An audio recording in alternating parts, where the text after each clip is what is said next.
Welcome to the Coast to Coast podcast, brought to you by Play Picks and the Lines, coming to you from the West Coast. Josh Lander, joined by my guy Nate Weitzer on the East Coast. We're looking at a pretty nice Wednesday night slate here, Nate. In this one, we are going to take a look at the Wizards and Pacers. Ton of points expected in this game, so we'll break down some of the angles we've got for you. Nate does have his great article up on playpicks.com as well, with some best bets and player props on there for you.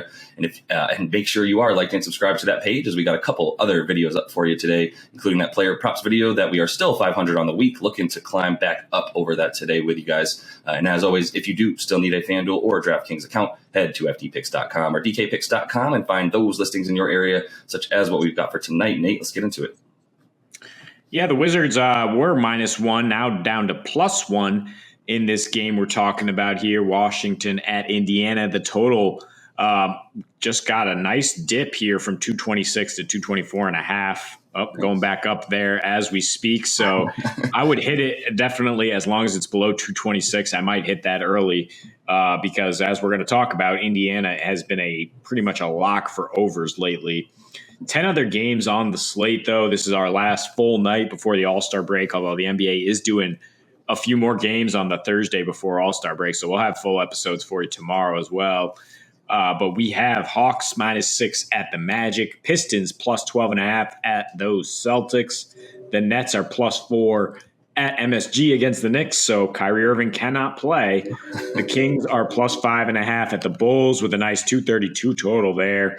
Raptors -1 at the Wolves, who just won in overtime last night over Charlotte. Spurs are -7.5 at the Thunder. The Blazers are +12 at the Grizzlies, who I believe will be without Ja tonight. Rockets +16 at the Suns. The Nuggets are +5.5 at the Warriors. And the other game we will break down, Jazz -5.5 at Lakers. Look, I mean, it's not the most exciting game with the Pacers hosting the Wizards, but when I see Indy, I'm just first thinking, what's the total going to open at right now?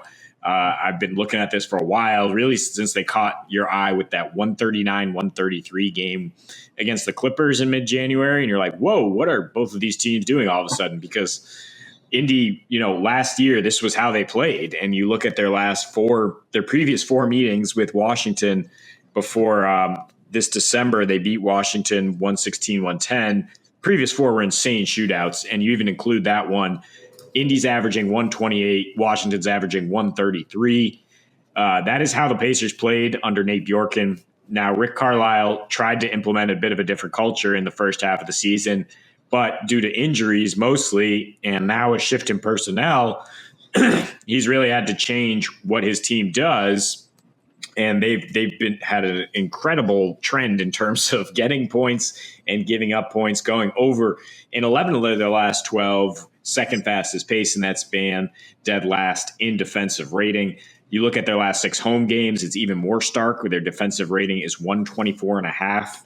They're 10th in offensive rating, though. They're scoring 119. They're giving up 127 and allowing opponents to shoot 51% from the floor. They're 5th in three-point offense, though, and adding Buddy Hield and Halliburton certainly going to help them keep cooking on that end.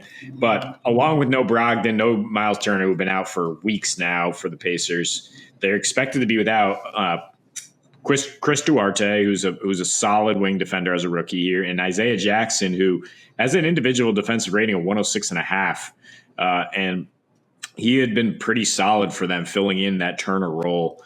Without him in their last 3, they have a 130 defensive rating. So Goga Bitadze not exactly cutting the mustard here, especially against a Wizards team that can play a lot of small ball, right? I mean, with Kuzma, even at the 5 if they need to. The Wizards, I mean, I don't have the most confidence in terms of them winning this game, but I mean, I don't think the Pacers are necessarily even trying to win at this point. They've lost 7 straight, and they're completely rebuilding. So I would look at parlaying the Wizards' money line here with a win. They've won 2 of their last 3, kind of the games they're supposed to win against the backsliding Nets and the Pistons. They've actually won 4 of their last 6 when favored. Right now we're looking at about a pick 'em. And they had won 4 straight over Indy prior to the loss. The surprising thing about the Wizards is their offense has been better without Bradley Beal, and they're 9-7 without him. Their offensive rating 5 points better. and their defensive rating 5 points worse. So we're Yeah. looking at more likely for an over here somehow without Beal. The over has hit in 3 of their last 4, and they have a 120 defensive rating in those 4 games. So I think there's a lot of reasons to like points here. Yeah, there's just no defense in this game is probably why you like those points, right? Really the last 3 for Washington is kind of where I start as well. As they made that trade, and they've been without Spencer Dinwiddie. Bradley Beal's been out for a few more games than that. Still no Kristaps. So we're talking about Kuzma, KCP, and company. Really, Raul Neto, some Thomas Bryant in there, a bit of Corey Kispert getting about 32 minutes a game as well. Stop me if you've heard any of these guys so far for the Wizards right now. But yeah, they're not a team that really has any presence anywhere on the defensive side of the ball. None of those guys I just mentioned are stoppers by any means. I mean, KCP and Kuz got a lot of love for their ability to play 3-point wing defense on the Lakers last season. And they're pretty good this year as far as individually, but there's nothing going on there. Thomas Bryant down low has been all right, but there's nothing there to stop you. I don't really even need to go into the Pacers just yet, just in terms of this over, but just why we eyed this game before any other in terms of total is because like you said, you look at the Pacers. If you don't see 230, probably want to take the over there as of late. 10 of their last 11, especially. So just focusing on Washington just for 2 seconds, like you said, they've been just as bad, not just as bad as the Pacers, who have been pretty much the worst team next to about Detroit. But they've been very, very bad all over the place on defense as well. The Wizards are both these teams giving up, the 3-point percentage above 37% to their opponent in their last 3 specifically, which is, like I said, really the sample size I want to use with both these teams after their trades. So back to the Pacers for 1 sec. What don't they do well on defense? It's pretty much everything they allow their opponents to shoot. As we mentioned, very high percentage from 3, 42.5% from 3 in their last 3. They're actually much better defending the paint than they are around the 3-point line, which is fine because really right now what we just said for Washington is their top 5 scorers are all scoring, in their last 3 games specifically, are all scoring from further out. It's KCP, Kuzma, and Caldwell, Raul Neto in there as well, with plenty of Denny Advija. Yeah, they're not going to be getting any points in the paint outside of Thomas Bryant, who, in their last 3 is only averaging 12 points a game on about 8 shots. So he's not exactly, putting up big numbers or getting a ton of usage. It's really just coming from outside, which is where Indiana, like I said, gives up all of their points. They're also giving up a ton of fast break points as well. The second chance points and the points in the paint is where they're slightly limiting teams a little bit more. But yeah, you see guys like, outside of Tyrese Halliburton right now for Indiana, there's not much experience or defense anywhere on the floor for them right now, especially after you give up the guys that they lost. Even Justin Holiday, underrated wing defender, who got a lot of time for them as well now on the Kings. So, I think over is the play here. I'm not really even scared of 226. I think I take this all the way up to 228 in terms of an over, to be honest with you. As far as the spread itself, I do trust the Wizards more than I trust the Pacers right now, just because there's a few guys who have at least been playing together for the entirety of the season, and a bunch of guys who came over from the Lakers been playing together for years. So I think the Wizards are what you trust more. But the easy bet in this one is like we said, the over, even more so than any other of these spreads on this huge slate, just because the Pacers we're going to look at over right away. The Wizards are a team that we've been talking about for the last 20, 25 games, have just dropped tremendously in defense after starting really well on the season. And I think this is where we can easily eye points, like I said, all the way up to about 228 personally. Yeah, I mean, absolutely, because the Pacers gone over in 8 of their last 9 at home. Those games are averaging over 240. So, yeah, 228 is not particularly scary.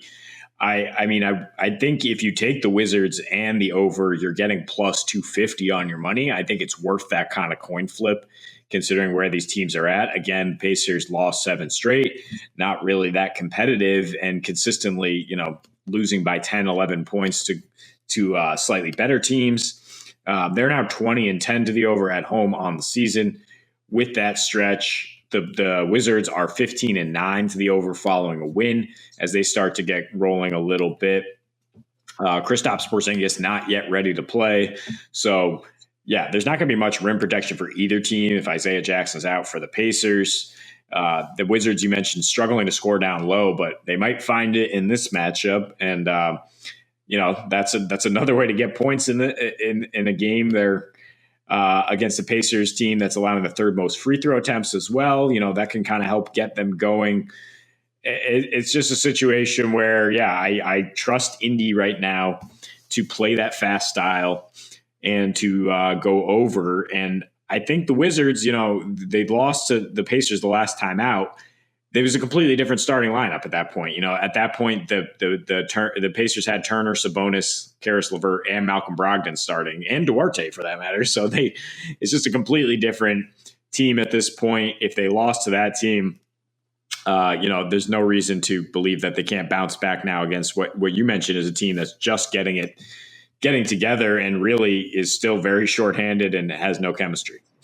Yeah, 100%. That was very well put as far as for Indiana. You watched. I've been watching their games. They just play. It's not even Olay defense. There's just no communication and there's no gelling or vibing yet. And just a few things to add to everything we're saying here. The Pacers have lost their last 16 games against the Eastern Conference, going back all the way to last calendar year. And they failed to cover the spread against this division specifically as well. The Southeast Division is one that they have not covered in their last 9 games against this team. So they're not exactly poised to do anything here. And then we've talked about it a couple of times, but the last 6 versus these two teams also has gone over, as these two teams have been two of the worst on defense for the last 2 seasons, historically bad at times. So I think we can continue that trend, and this 226 feels way too low right now for what we expect tonight. So that is all the time we have for you in this one. Make sure you are liked and subscribed to that page, and check out those other couple videos we have on this big fat Wednesday night slate for you. And until we see you next, happy betting.